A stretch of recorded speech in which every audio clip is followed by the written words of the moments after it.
मंदिर का पुजारी। एक बार की बात है कि एक समृद्ध व्यापारी जो सदैव अपने गुरु से परामर्श करके कुछ न कुछ सुकर्म किया करता था, गुरु से बोला, गुरुदेव, धनार्जन हेतु अपना गांव पीछे जरूर छोड़ आया हूँ, पर हर समय मुझे लगता है कि वहाँ पर एक ऐसा देवालय बनाया जाए जिसमें देव पूजन के साथ साथ भोजन की भी व्यवस्था हो। अच्छे संस्कारों से लोगों को संस्कृति किया जाए, अशरण को शरण मिले, वस्त्रहीन का तन ढके, रोगियों को दवा और चिकित्सा मिले, बच्चे अपने धर्म के वास्तविक स्वरूप से अवगत हो सकें।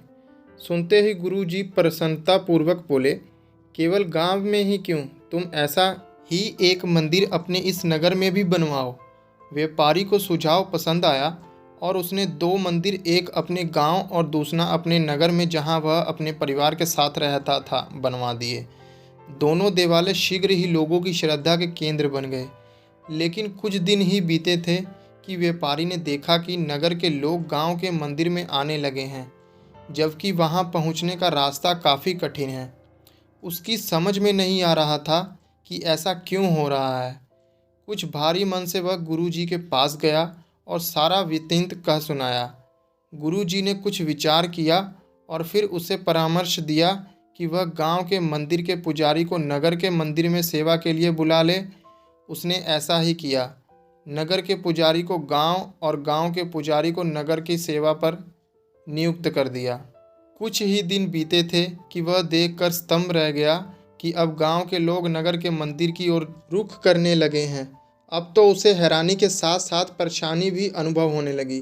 बिना एक क्षण की देरी के वह गुरुजी के पास जाकर हाथ जोड़कर कहने लगा, आपकी आज्ञा अनुसार मैंने दोनों पुजारियों का स्थानांतरण किया, लेकिन समस्या तो पहले से भी गंभीर हो चली है कि अब मेरे गांव में परिचय और परिजन कष्ट सहकर और किराया भाड़ा खर्च करके नगर के देवालय में आने लगे हैं। मुझसे यह नहीं देखा जाता।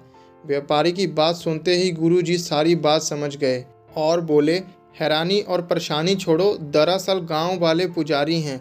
उनका अच्छा स्वभाव ही है जो उन्हें लोग उसी देवालय में जाना चाहते हैं जहां वह होते हैं। उनका लोगों से निस्वार्थ प्रेम, उनके दुख से दुखी होना, उनके सुख में प्रसन्न होना, उनसे मित्रता का व्यवहार करना ही लोगों को उनकी ओर आकर्षित करता है और लोग स्वस्थ ही उनकी ओर खींचे चले आते हैं।